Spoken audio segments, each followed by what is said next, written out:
guys, welcome back to my channel. So, in this video, I will be showing you how I remove my polygel nails using a hand file. No drill needed. Yes, di na kailangan ng e-file sa mga nag-worry kasi we know na may pagkamahal ang e-file.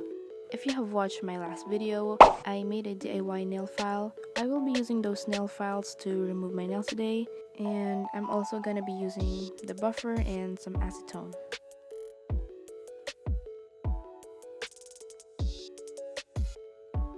So first, I'm going to trim down my nails as short as I can get using a nail clipper, but make sure guys na hindi mo makakat yung natural nails mo. My pinky nail just popped off while I was cutting it. I don't know, my pinky, especially on my left hand, is too small for every nail tip or dual form, so I have to file a bit on the side sometimes. This file has totally worn out. Di niya na kinaya kasi I've been using it for like 10 different sets of nail art, so I don't think it can do the job well at filing down polygel. Pero pwede ko pa rin siya gamitin, but it will take a lot of time. So it's much more efficient to use new ones to cut down the time removing polygel, because soaking it already is a lot of time, so it's good to have new ones once in a while. So I'm removing the rhinestones using the nail clipper so it will not block the nail file when you're filing it down. You can still use these rhinestones if they're not damaged by the clipper. I have been doing this a lot, don't judge me. Pag wala pa siyang gasgas, ba't ko siya itapon, diba? Sayang naman. So I'm gonna start filing the nail. I will speed this up because it will take long. When you're filing down polygel, file it to where you're comfortable. Okay lang kung di mo siya kayang i-file ng sobrang nipis if you're scared na baka di nyo namalayan na natural nail na pala yung fina-file nyo. So you might want to check every now and then how much you have filed down.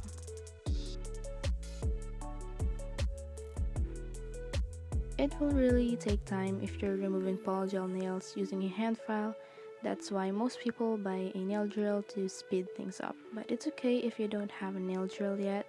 You can save up money to buy good ones, but for the meantime, you can do hand filing and it's okay. I also don't have one yet, but it's on the way. Nag-order ako sa Shopee like a week ago, and parating na yun siguro. And I want to show it to you guys when it arrives, so I will post a video about that soon. Siguro papakita ko kung gaano siya kadaling gamitin for a beginner sa paggamit ng nail drill. Perfect.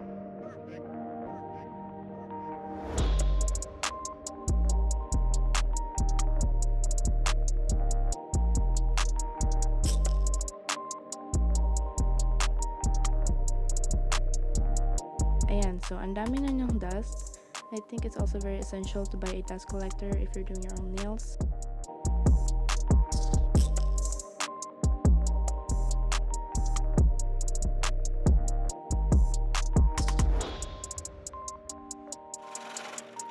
So ito yung nakaya kong i-file down. It's not thick anymore, but it's not that thin as well.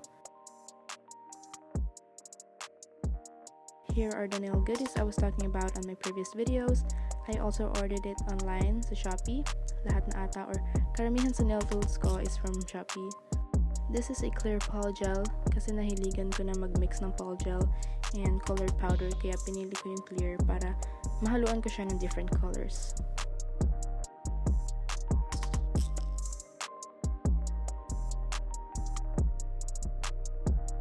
I also bought a cuticle pusher.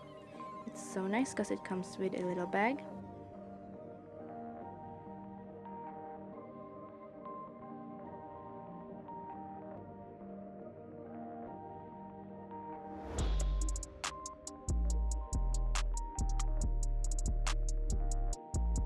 And then my favorite one, these nail soak off clips.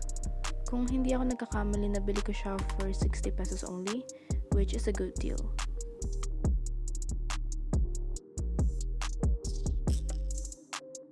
So I'm gonna use cotton balls and soak it with acetone, then let it soak for 15 minutes.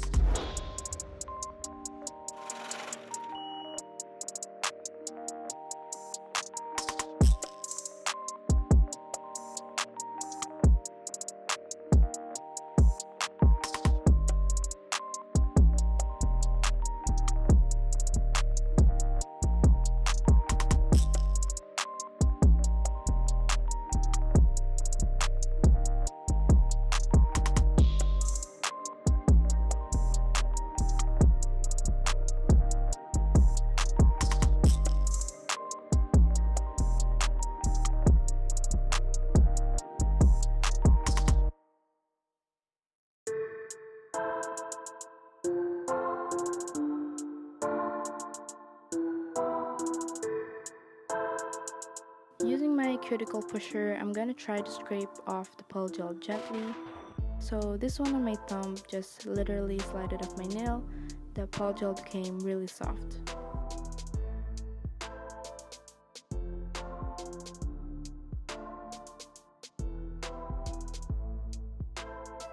So if medyo matigas pa yung polygel, wag nyo i-force na tanggalin siya. You'll just need to soak it again in acetone for another 15 minutes.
So these are my nails after like 3 soaking sessions.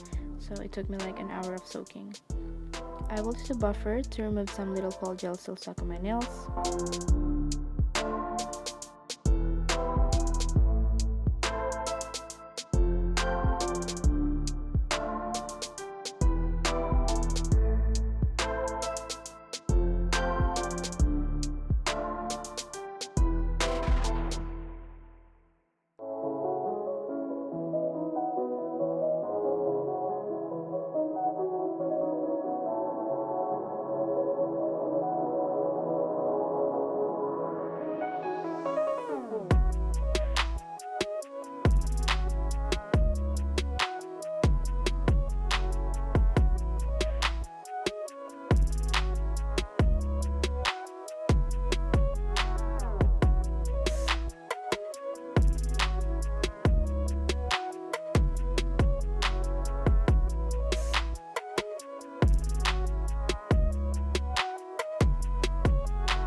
After all that, I will be applying cuticle oil on the whole nail, and that's it.